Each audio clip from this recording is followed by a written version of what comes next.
మనకన్నా బుర్ర ఉండాలి, లేదా బుర్ర ఉన్నవాడన్నా మన పక్కన ఉండాలి. ఇప్పుడు జగన్మోహన్ రెడ్డి గారికి బుర్ర ఉందా లేదా పక్కన పెట్టేస్తే, జగన్మోహన్ రెడ్డి గారికి స్క్రిప్ట్ రాసిచ్చేవాడికి మాత్రం బుర్ర లేదు. నిన్న చూడండి జగన్మోహన్ రెడ్డి గారి స్పీచ్ పొగాకు రైతుల పరామర్శ కార్యక్రమంలో జగన్మోహన్ రెడ్డి గారు మాట్లాడుతూ, చంద్రబాబు నాయుడు గారు రైతులకు ఎందుకు గిట్టుబాటు ధర ఇవ్వట్లేదు అని చెప్తూ, రైస్ తింటే క్యాన్సర్ వస్తుంది కాబట్టి ధాన్యానికి చంద్రబాబు నాయుడు గారు గిట్టుబాటు ధర ఇవ్వట్లేదట. మిర్చి తింటే ఎసిడిటీ వస్తుంది కాబట్టి మిర్చికి గిట్టుబాటు ధర చంద్రబాబు నాయుడు గారు ఇవ్వట్లేదట. మామిడి తింటే షుగర్ వస్తుంది కాబట్టి మామిడికి చంద్రబాబు నాయుడు గారు గిట్టుబాటు ధర ఇవ్వట్లేదట. పొగాకు ఆరోగ్యానికి మంచిది కాదని చంద్రబాబు నాయుడు గారు పొగాకి గిట్టుబాటు ధర ఇవ్వట్లేదట. ఇది జగన్మోహన్ రెడ్డి గారు చెప్తున్న మాటలు. ఎంత ఎబ్బెట్టిగా ఉన్నాయి, ఎంత వెటకారంగా ఉన్నాయి. అసలు గిట్టుబాటు ధర ఎవరిస్తారు జగన్మోహన్ రెడ్డి గారు తెలుసా? పొగాకి గిట్టుబాటు ధర ఎవరిస్తారు? మామిడికి గిట్టుబాటు ధర ఎవరిస్తారు? ధర ఎవరు నిర్ణయిస్తారు? మిర్చికి ధాన్యానికి ఎవరు గిట్టుబాటు ధర నిర్ణయిస్తారు? జగన్మోహన్ రెడ్డి గారికి మినిమం నాలెడ్జ్ ఉందా? ఇప్పుడు నిన్న పొగాకు రైతుల పరామర్శకి వెళ్ళాడు కాబట్టి, పొగాకుని ఎవరు కొంటారు? అసలు ప్రైవేట్ కంపెనీలు కొంటాయి, ప్రభుత్వం కొనదు. అసలు నిజానికి పొగాకు పంటని గవర్నమెంట్ ప్రమోట్ చేయదు. ప్రైవేట్ కంపెనీలు రైతులతో ఒక అండర్స్టాండింగ్ తోటి ఆ పంటని వేపిస్తారు. పంటకు కావాల్సినటువంటి అన్ని ప్రైవేట్ కంపెనీలు ఇస్తాయి. రైతు కొంత పెట్టుబడి పెడతాడు, పంట పండిస్తాడు, మళ్ళీ ఆ పంటని కంపెనీలే కొనుగోలు చేస్తాయి. టొబాకో కంపెనీలు కొనుగోలు చేస్తాయి. పంట వేయటానికంటే ముందు నుంచే కంపెనీలకి రైతులకి మధ్య ఒక అండర్స్టాండింగ్ ఉంటుంది. కాకపోతే కొద్దిగా అవసరమైన దానికంటే రైతులు ఎక్కువగా పండిస్తుంటారు, ఎక్కువ మంది పొగాకుని పండిస్తూ ఉంటారు. చివరిలో కంపెనీలు కూడా కొంత హ్యాండ్ ఇస్తూ ఉంటాయి. అవసరమైన దానికంటే ఎక్కువ పండింది, మేము ఇంత కొనలేము, మేము చెప్పిన ధరకు కొనలేము అని చెప్పేసి కొంత గిల్లి కజ్జారు రైతులతో కంపెనీలు పెడతా ఉంటాయి. ఎప్పుడూ జరిగేది అది.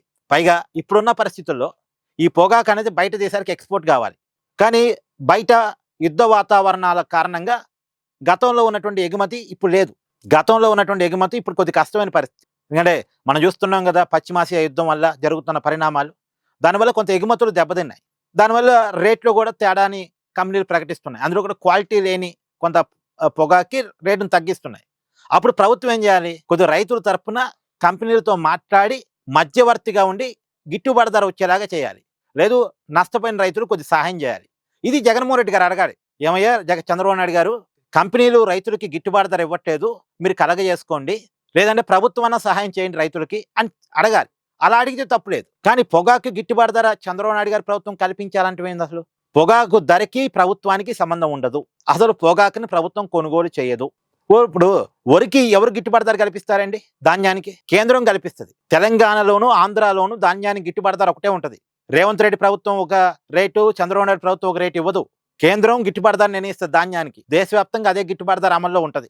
అది కూడా తెలియదు జగన్మోహన్ రెడ్డి గారికి. దాన్ని కూడా చంద్రబాబు నాయుడు ప్రభుత్వం నెట్టే ప్రయత్నం చేస్తాడు. ఇప్పుడు మామిడి గురించి మాట్లాడాడు. మామిడిని ఎవరు కొనుగోలు చేస్తారండి?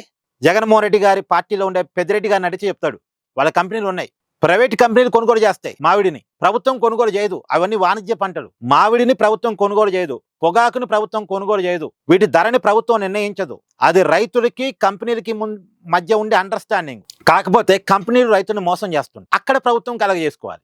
ప్రభుత్వం కంపెనీలకి రైతులకి మధ్య మధ్యవర్తిగా ఉండాలి. అది నిజం, అది డిమాండ్ చేయొచ్చు. కానీ మామిడి ధరకు కానీ పొగాకు ధరకు కానీ ప్రభుత్వానికి సంబంధం ఉండదు. ఇది రైతులకి కంపెనీలకి మధ్య ఉండే అండర్స్టాండింగు. కంపెనీలు రైతులను మోసం చేస్తుంటాయి, ఇక్కడ ప్రభుత్వం కలగజేసుకోవడం అనేది పద్ధతి. ఇది జగన్మోహన్ రెడ్డి గారికి తెలియాలిగా సబ్జెక్టు. రాసేవాడికి బుర్ర లేదు. జగన్మోహన్ రెడ్డి గారికి ఇక నేను అంటాం బాగోదు. ఎందుకంటే పెద్ద మనిషి, మాజీ ముఖ్యమంత్రిని అనలేను జర్నలిస్ట్గా. ఏంటి ఆ స్పీచ్ ఏంటి, ఆ గందరగోళం ఏంటి? ఇప్పుడు ఒక స్థాయి నాయకుడు మాట్లాడుతున్నాడంటే ఆ నాయకుడి నుంచి సబ్జెక్ట్ వస్తుందని ఎవరైనా ఎక్స్పెక్ట్ చేస్తారు. అన్ని ఛానల్స్ లైవ్లో చూపిస్తూ ఉంటే లక్షలాది మంది, కోట్లాది మంది చూస్తూ ఉంటారు. ఏం మాట్లాడాలో తెలియాలి కదండి. మొన్నంత శ్రీకాకుళం జిల్లా పర్యటనప్పుడు సిపిఆర్ అని పరువు పోగొట్టుకున్నారు. యాక్సిడెంట్లో చనిపోయిన వ్యక్తి సిపిఆర్ చేస్తారండి? గుండెపోటు వచ్చిన వ్యక్తికి సిపిఆర్ చేస్తారు. మినిమం తెలియదా జగన్మోహన్ రెడ్డి గారికి? తెలుసుకోవాలిగా. సో ఇది జగన్మోహన్ రెడ్డి గారి మీద వాళ్ళ పార్టీలోనే కుట్ర జరుగుతుందా అని కొంతమంది అనుమాన పడుతూ ఉంటారు. ఇలాంటి కారణాల వల్లే. Thank you.